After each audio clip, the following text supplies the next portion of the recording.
Welcome to Conflict Managed. I'm your host, Mary Brown. Conflict Managed is a weekly podcast about toxic work environments and how to fix them. We're glad you're here.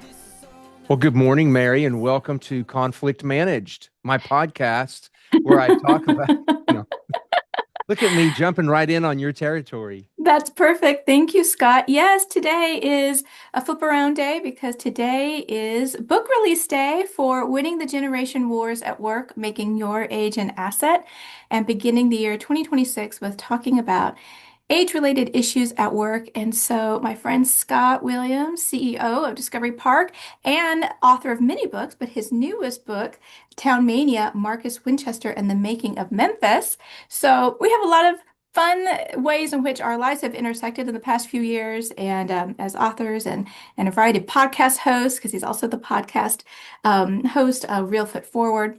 So I'm delighted. And Scott's also been on the podcast before. So if you want to know more about him, you can listen to that episode. But I'm so delighted that Scott has agreed to interview me on my podcast about the new book.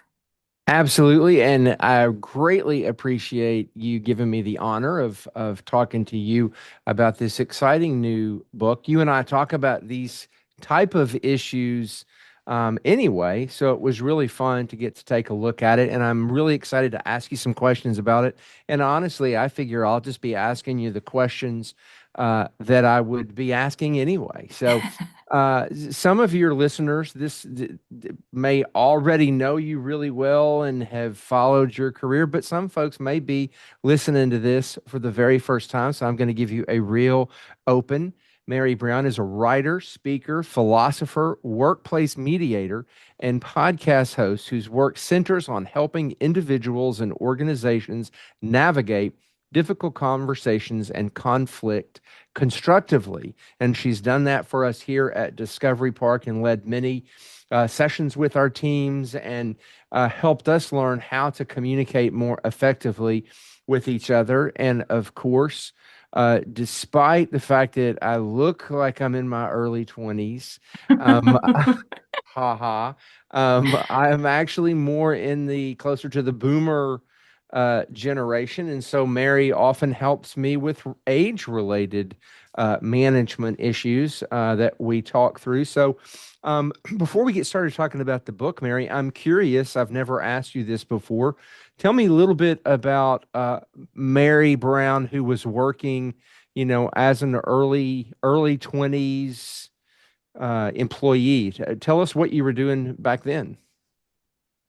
Well, let's see. When I was in high school, I worked at a yogurt shop all the way through high school. And then when I went to college, my parents' philosophy was that I would earn the most amount of money by keeping my grades up. I wasn't a great student in high school, so but when I got to college, I had a scholarship and I had to keep my grades up to keep it, and I did. I loved college. That's where I sort of came alive and was became more interested in the life of the mind. My first professional job, I would say, was when I had graduated graduate school and I was working at St. Louis University as an academic advisor for their evening division. So that's really my first professional job. Do you recall who was your first boss who you would see as a real mentor to young Mary Brown? Hmm. I'm going to go with a colleague that I had that was a real mentor. Her name is Gail Herzog. And it's been a couple of decades since I've lived in St. Louis, but I still keep up with her on Facebook. And I always, in my mind, said, I want to be like Gail. And Gail taught communications and did a variety of other things. And there was just something about her aura, the energy of whenever she walked in a room, no matter what was going on, she was incredibly positive and professional and personal. And you always really felt seen and listened to. Like whenever she came, I was always excited to see her.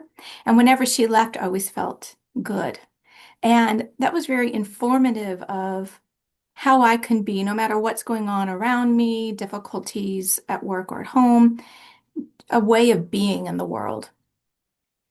See, I feel like I myself tend to have a lot of plates spinning simultaneously. And so I think that's probably my weakest area is stop spinning plates and see somebody. So Hmm. it's really interesting that that is how you describe that person all these years later. Um, so everything you've been through leading up to now has led up to the book as I wrote in the note that I wrote to you. I loved the personal mentions, the personal notes of things that actually happened to you. So how do you think the different jobs that you've had leading up to this point, how do you think that informed your decision to write this most recent book? That's a wonderful question, and I'm not sure how to answer it. I would say that, you know how some people are sort of born grown?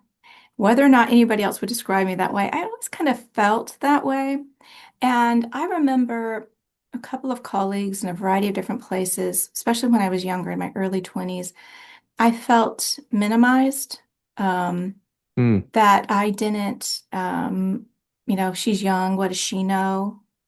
And I think at the time, I remember feeling a little offended. I was offended by it.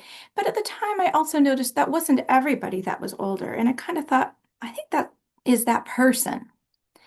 And so I think as I have moved through the world and in different jobs, I've I've always really been a personalist and individualist. And so I think really that's one reason why I wrote this book is because you hear so much about the generation wars and Generation X and Generation Z and the boomers and the millennials and the silent generation, all, and they're like this and they're like that. And while I understand that, I mean, I wrote this book, I understand it. My own experience has been so different. I typically see people, the individual that's in front of me, and they have all different kinds of characteristics. And I think that's really what drew me to this. Okay, I hear all of this. I know there's truth to it, but what's really going on? What's really the truth? What really is this generation divide that people are experiencing? But what is it? Because it's not a lot of my own experience. Now, let's assume that you and I have just stepped on an elevator. You have a stack of your books in your hand and you're going up to sign them. Let's say the 30th floor. So we have a few minutes for you to talk to me. Tell me, what is your book about as we go up the elevator? My book is about how to have healthy work environments with people who happen to be there and recognizing that we should have generational differences. That's a good because the populations that we serve are diverse. So turning the narrative around as to it's a problem to be solved rather than it's a good to be sought after. And so that we should have different generations, that we should expect conflict because we'll have different ideas, and that if we solve them and prepare for it, then we will win at work, individually in our teams. You, in the book, early on, you talk about um, how workplace conflict can be a lot like war. Mhm. What are you thinking when you're picking such a strong metaphor? And what do you think leaders of organizations like myself, what do you think we underestimate about the true cost of conflict and not dealing with it properly? Hmm. Well, I do start with a meditation on war, right? And that is a really strong word.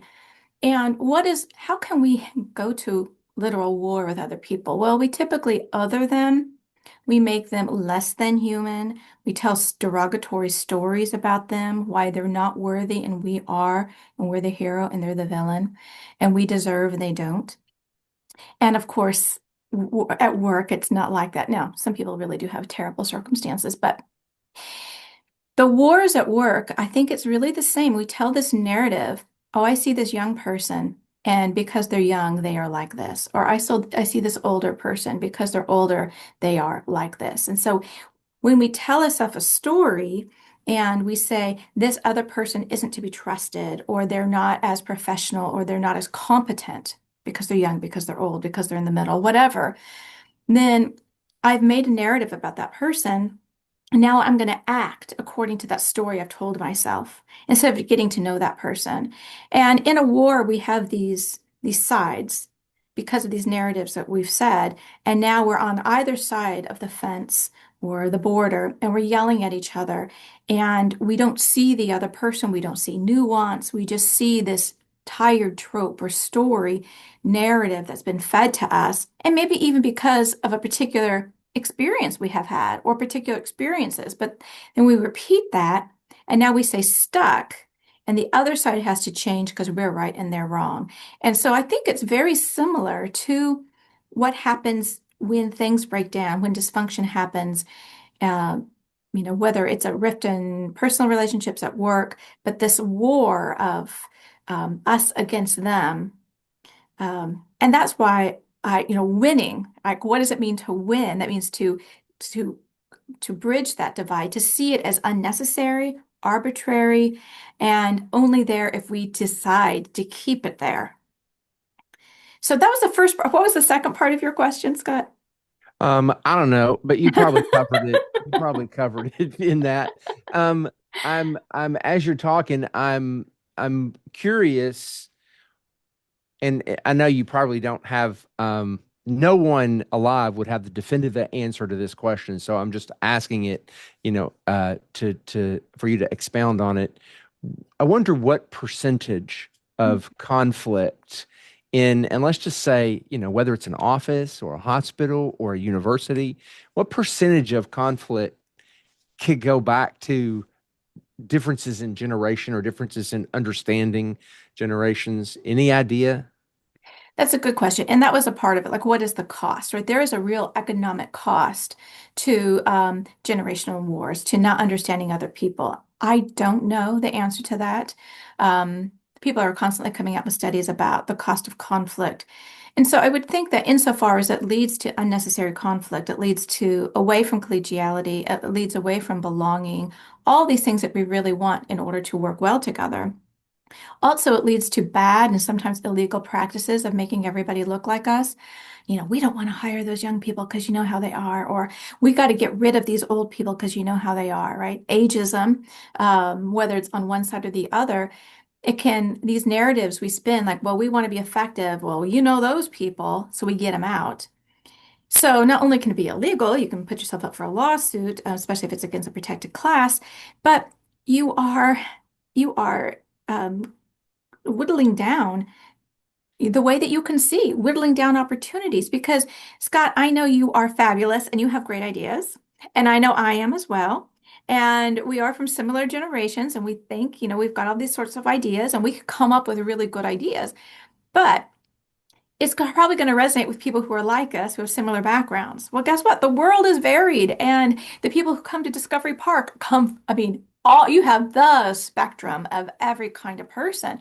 Well, if you're going to meet their needs, then you need to employ people from different ages and backgrounds so that you can pull together the best programs because you're having all of these different perspectives.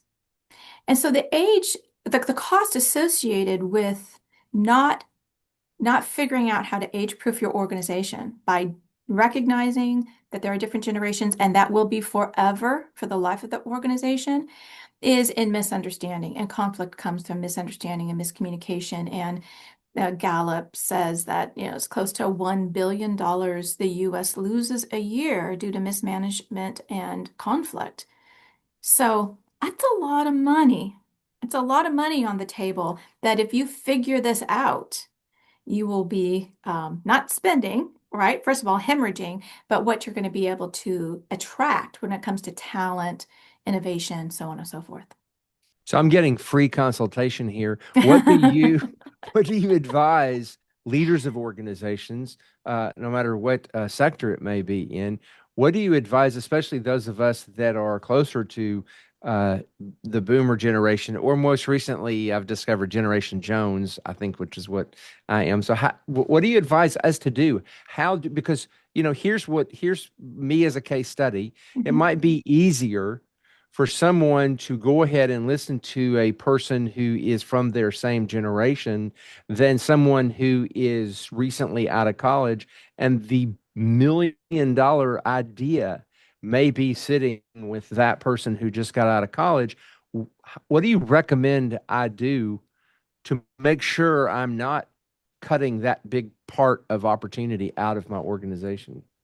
That's such a great question. And I do think part of it is asking those kinds of questions. So I think first it's this turn towards that we are stronger together. Like the real belief that we have something to learn from every single employee has something to offer us, not just the people in the C-suite, but the person who their first week, they've got actually really good information about what it feels like, what the onboarding is like, what the atmosphere is like. So everybody has really good information. And if you believe that $1 million idea or that whatever that tweak that's going to make everything run more smoothly could come from somebody on the front line, could come from somebody who is retiring the next week. Could you don't know where it's coming from. If you really believe that, then you could take a step back and say, okay, well, what are the processes and procedures that we have here? What way do we have for people to speak up? When they speak up, how are they uh, how are we communicating that? How are we communicating that we heard it and then we're going to act or we're not going to act? How do we really welcome people to participate and be partners? So many times in organizations, we try to say, let's not be so hierarchical, but they become hierarchical and then the ideas just get weeded out. They don't get floated up. They die on the vine. They're not even listened to. And one of the worst things that you can do is make an environment such that employees think nobody cares what I have to say. So, I mean, Yeah, that's just not an age thing, but certainly it can play in with age. And if that's the narrative, you've got people who are on their way out, quiet quitting, or they should leave because you don't really want them there because they've given up. right. Now, on the flip side, there are, I'm sure you have listeners that are more on the beginning of their career. What are some suggestions that you have for them as they're navigating their career to be heard more frequently? And how should they make sure their ideas and their voice and their suggestions and also their insight is being listened to? Hmm. Well, I would say first pause, right? So if you have something to say, right, you do have something to say. If you have something to say, well, what is it? Be really clear. What is it that I want to say? And how are you going to express that? It's very important. Communication, how we express. So if I go to my boss and I say, well, I've got this idea and I run around, and my boss is like, okay, let's get to the idea. You got to really know who you're giving that idea to. So one of the first things that you could do your first week or first month on the job is so let's suppose you're my boss and I'm in my 20s and I say, Scott, I'm so glad to be here. I want to know what's the best way for me to communicate with you? How should I communicate if I've got a problem? How should I communicate if I have an idea? How would you like me to present that information to you? At a meeting, how are new people in generally, do you want them speaking up at meetings? When do you want them speaking up at meetings? What is the lay of the land here?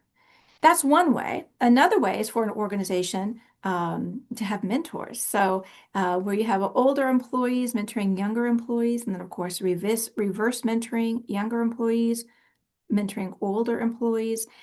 But a lot of it is this consciousness of how do we get the best out of everybody? How do we recognize the good ideas? How do we bring people on and let them know we really want them and value them, and we're not going to minimize them because they're quote unquote old and crusty or quote unquote young and naive.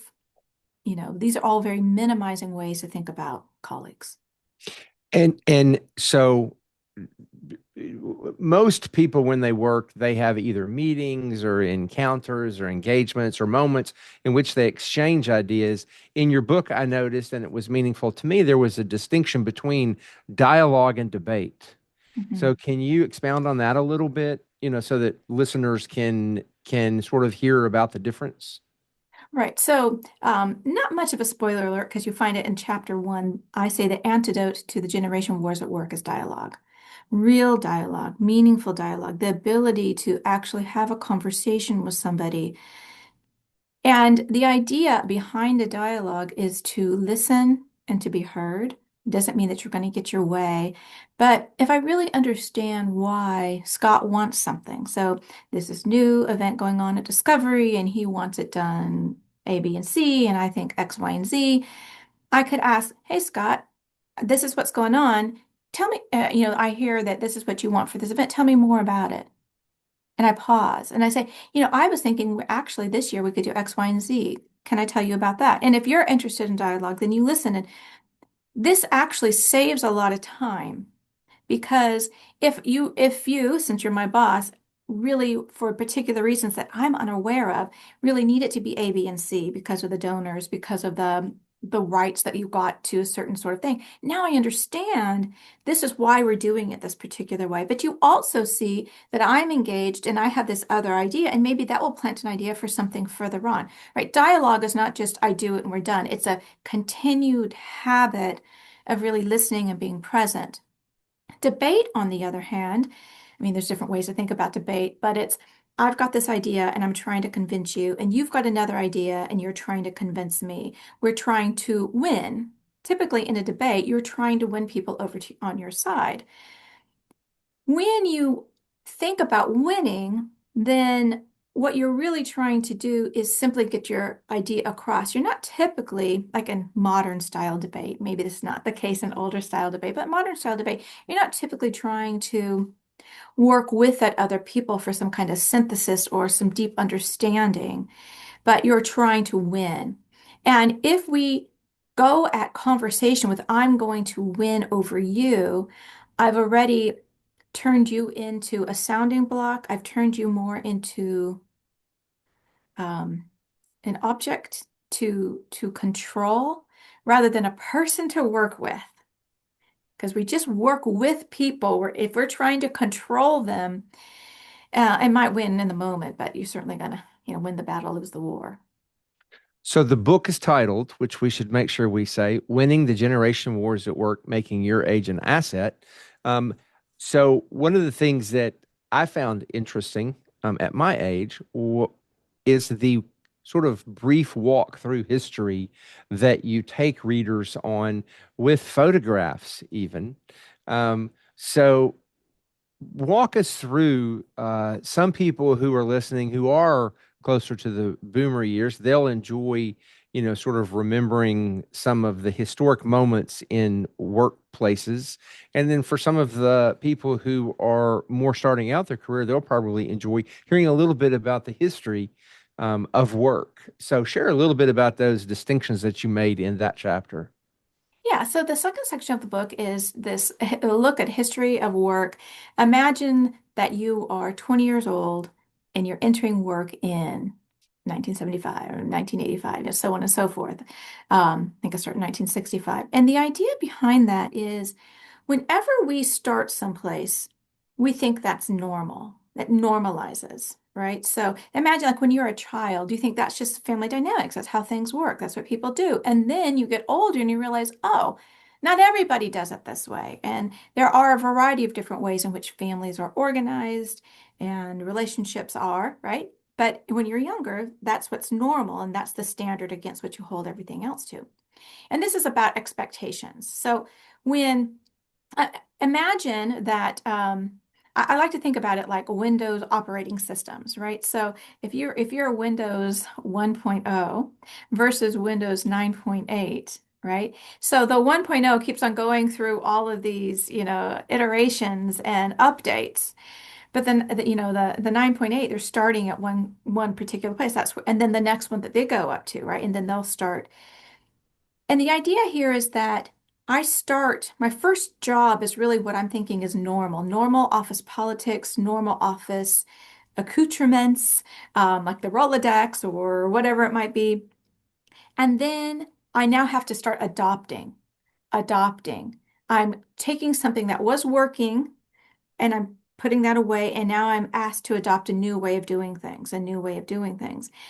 And I think it's really important because if I think about my different colleagues and I don't think of them just as having the same experiences that I do and my view of work, if I think, oh, this person's been at work, their first professional job was after the pandemic. Right. Mm. So I was just talking to Will, who's going to be on in a couple of weeks, and he was saying, because he's Generation Z, and he was saying that Generation Z, their first professional job is after the pandemic. So most people saw the pandemic as resetting just so much, whereas it's not resetting for people who've never been in the workplace before. This is normal to them.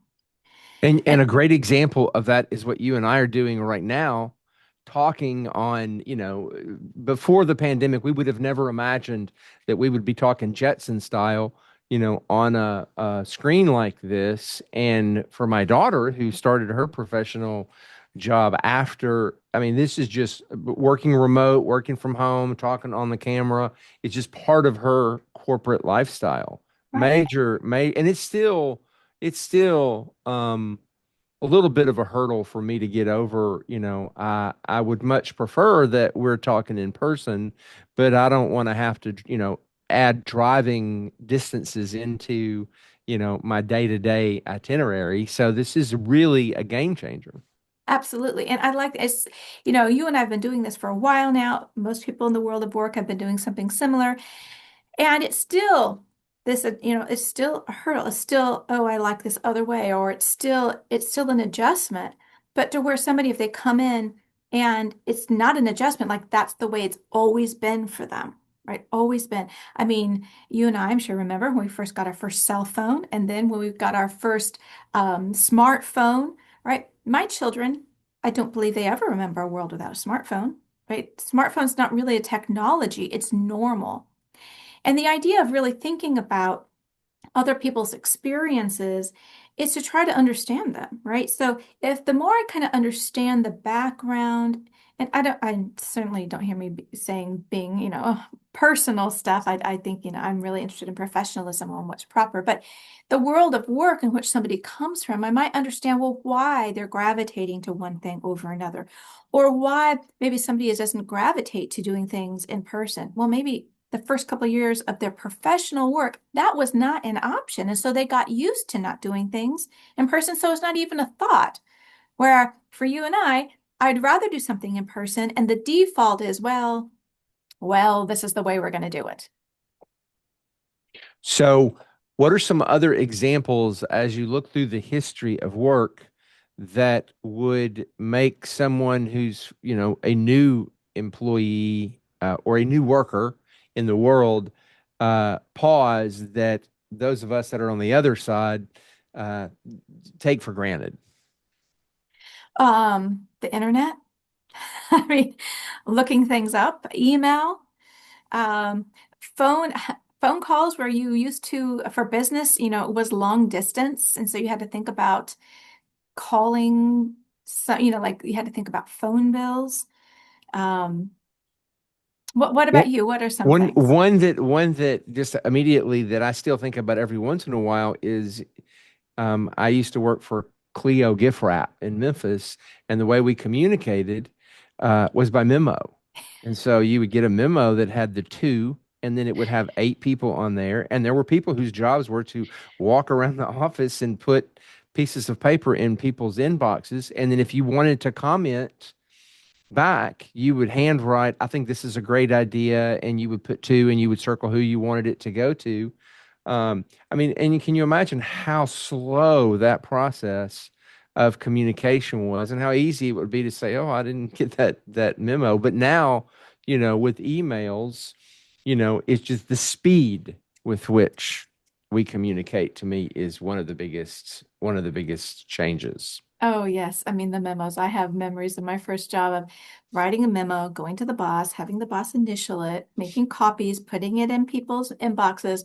Oh, there's a Mhm. mistake, pulling them all back out, changing Yes, it, having them sign it again. I mean, like all the paper, all the trees that were felled and the ode of the right. memo. But you're communicating with people in your office, right? If you've got a conglomerate or you've got a national organization, It's just the speed of communication, yes, very different, and how you can acquire information, And let alone AI. if you think about it, the speed with which technology changes also impacts the communication of people at work. You think about, when I was starting out, a computer was literally the size of my office, and then Apple came along, it was small, and then et cetera. And now, it's fascinating to see, and I'm going to ask you this question: how do you think AI is going to impact the generation wars at work? I want to back up a little bit and just talk about technology in general, Okay. right? And so I'm really interested in age-proofing organizations, right? So Mm. getting rid of ageism on both ends, in the middle, wherever, just getting rid of it. And I think a lot of that is understanding that technology is here to stay. And by technology, I mean the new. We are constantly going to be getting a new program. We're going to be getting a new this. We're going to get a new that. Right now, we're dealing with AI. This is the new. The AI is revolutionizing and will continue, right? So I think a lot of it is adjusting to the fact of change when it comes to technology. I think one of the tensions that we have seen with these so-called generation wars is the people who older generations who were grandfathered into old technology or grandfathered out of having to learn. And I think that has caused real tension because if I grandfather out of learning this one technology, well, guess what? In a year or two, there's another one and another one. It's compounded, and that makes us irrelevant or seemingly irrelevant because I don't know this one thing. Now, the person might be highly competent, but I think that's a lot of it is that nobody should be out of having to stay up on technology and being comfortable with it, comfortable enough, but also clear lines of communications as whose job is it to test it, to see if this is really something that we need to be taking on, whether it is just a fad. Like, do we all need to be early adopters? Whose job is it to train other people so that so that we can have clear lines of everybody has to do what, who's going to be doing the training, who's going to be the testing to see if this is something that we need. And so when it comes to AI, that is just one thing, huge, huge thing, along with others. But to say, oh, I'm not going to use AI, well, what do you mean? I mean, you are. If you're Googling, you are. If you're interacting with just about, any big corporation, you are. I mean, I use it. I'm sure you use it. So it will grow and develop. One thing that it won't take the jobs of the soft skills. How are we, the people in an organization, going to utilize it? Because technology is only as good as it's helping us, serving us, rather than us serving it. So what we've talked about some of the challenges that could occur, that do occur with people of all different ages working together. What do you see as some of the biggest benefits of people, old people like me and young people and people of all different ages and backgrounds? What is a positive thing about that? I would say first, it doesn't feel good to be frustrated and it doesn't feel good to be misunderstood, right? So I'm frustrated with the younger generation because they don't, or because they do, fill in the blank. And I feel misunderstood because they think I'm irrelevant or a dinosaur. That does not feel good. It does not feel good to be young and say, oh, these people, they don't know what's going on. They are living in this la la land where everybody can afford a house and prices or whatever it might be. And and they don't understand me and they don't want me.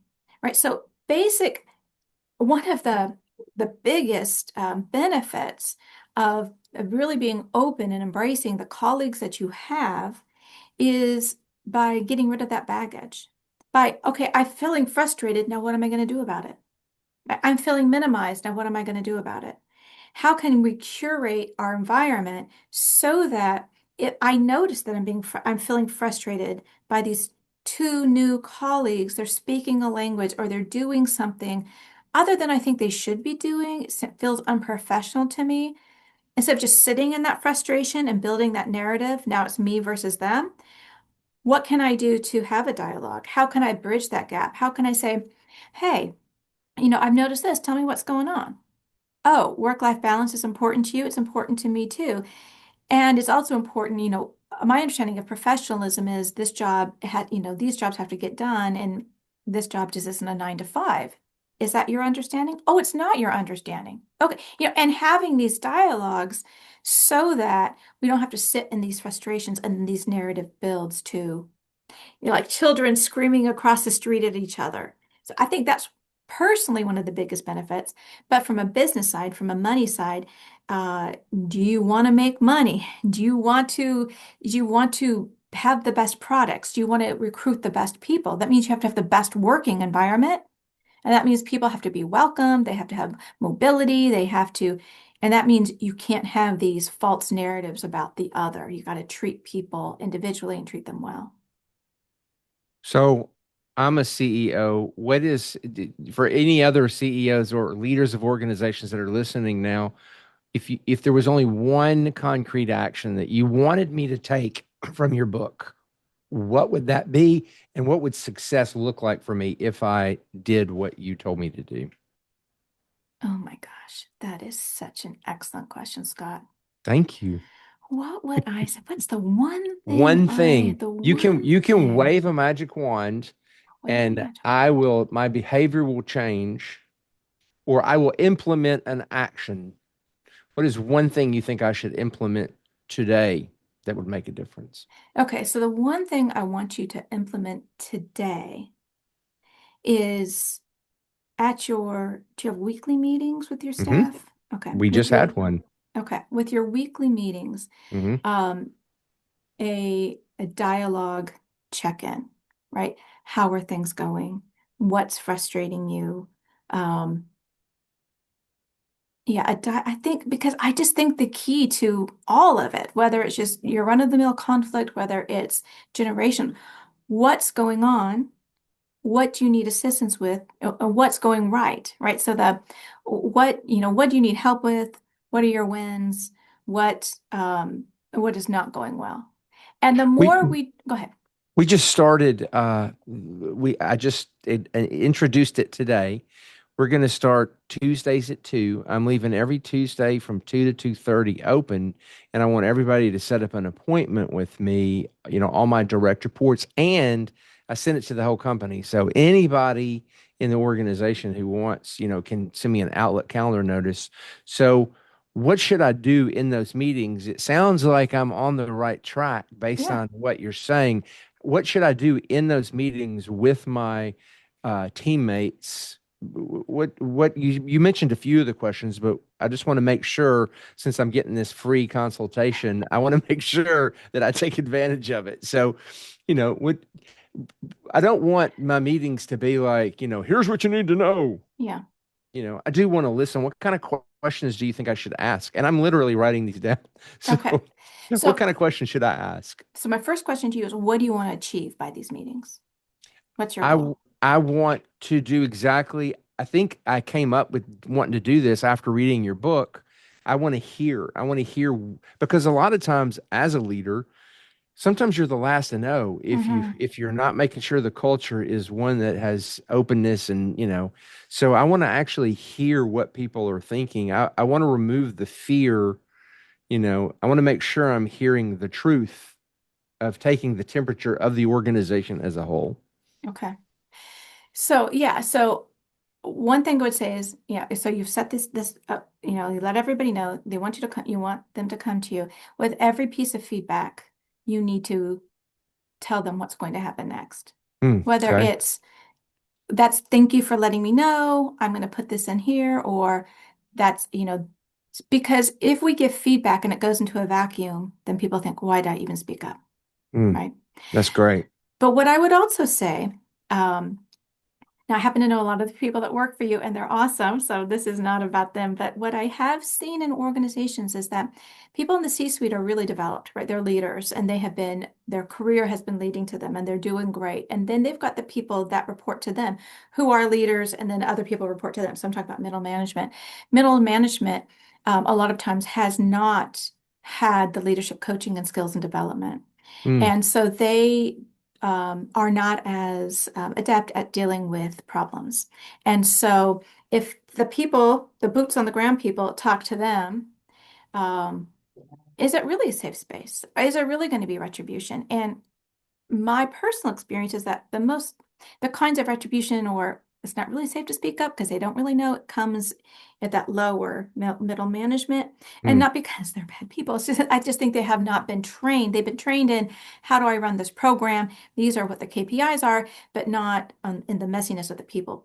So what I would recommend you do is have your direct reports do the same thing, mm, right? interesting. Yeah. And then every manager um, should have something like that where they want to hear real feedback. So not everybody's going to want to give it to you, but that's why you need to solicit. Hey, I really want to know what's going on.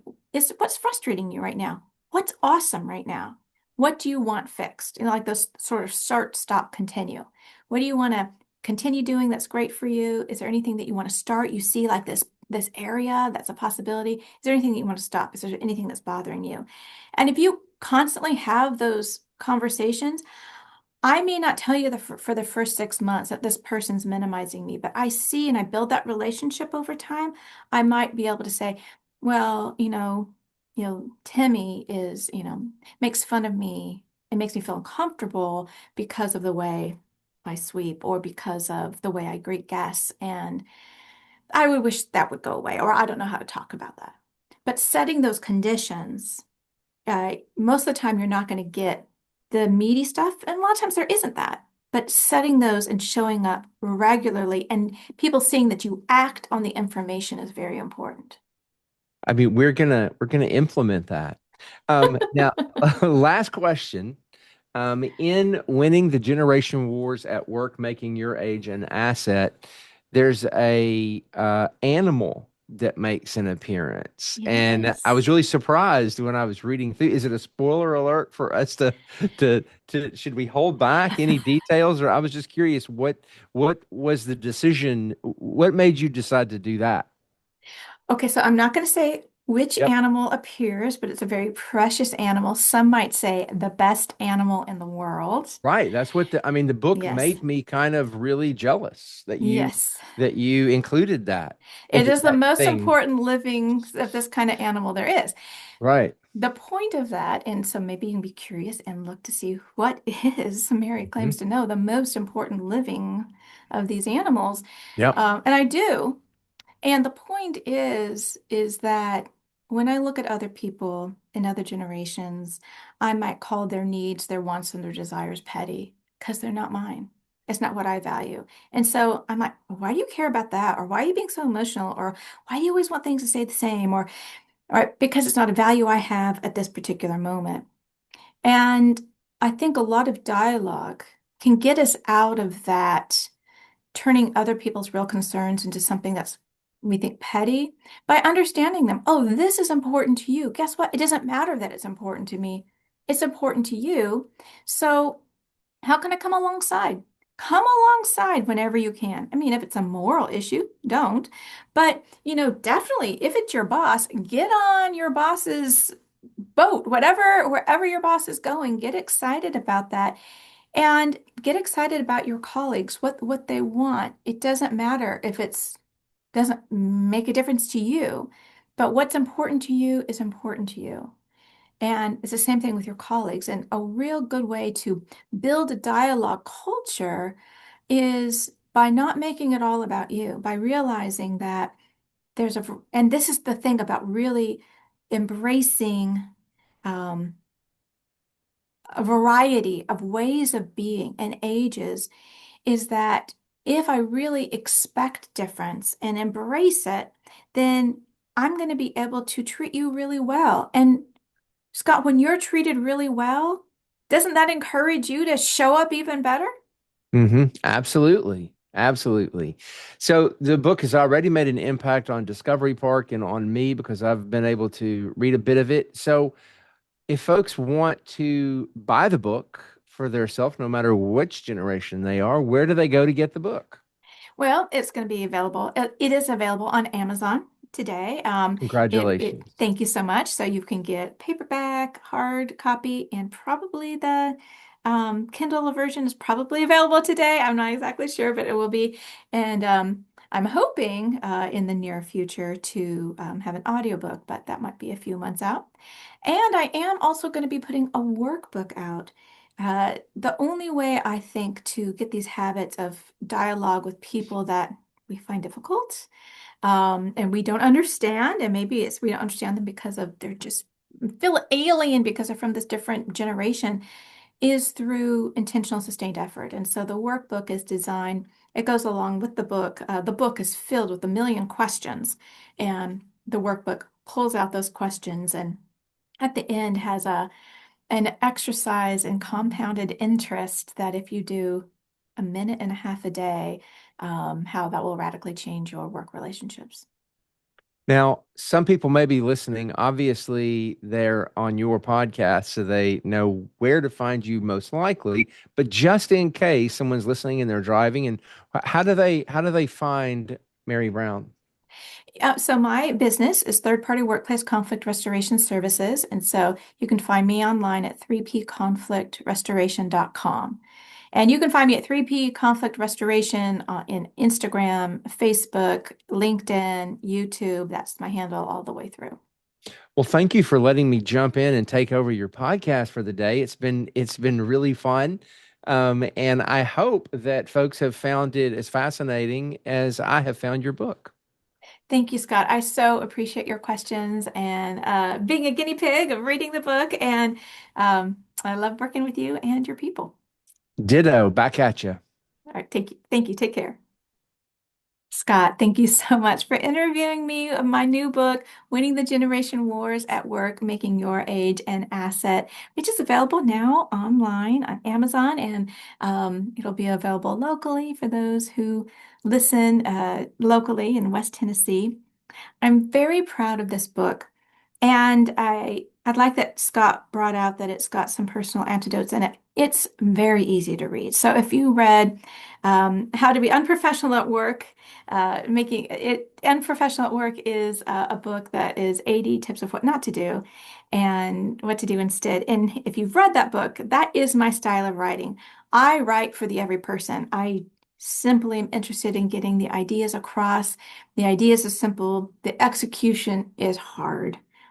I do not want to minimize how difficult it is when there are these generation divides. What are you supposed to do about it? Well, I have a very simple solution in the book that I hope that you will read. And as you read it, will be convinced that, yeah, that's the solution. Now, what am I going to do about it? So please let me know what you thought of the book. If you have any questions, if there's anybody that you think should be interviewed this year in 2026 that you would like to see interviewed that has insights on generations and generations at work and how we can have healthier work environments working together, please reach out. So you can find me at 3pconflictrestoration.com. Conflict Managed is produced by third-party workplace conflict restoration.com and usually hosted by me, Mary Brown. Today, Scott Williams, CEO of Discovery Park of America. You can find us online at 3pconflictrestoration.com. Come back. We have new episodes every Tuesday.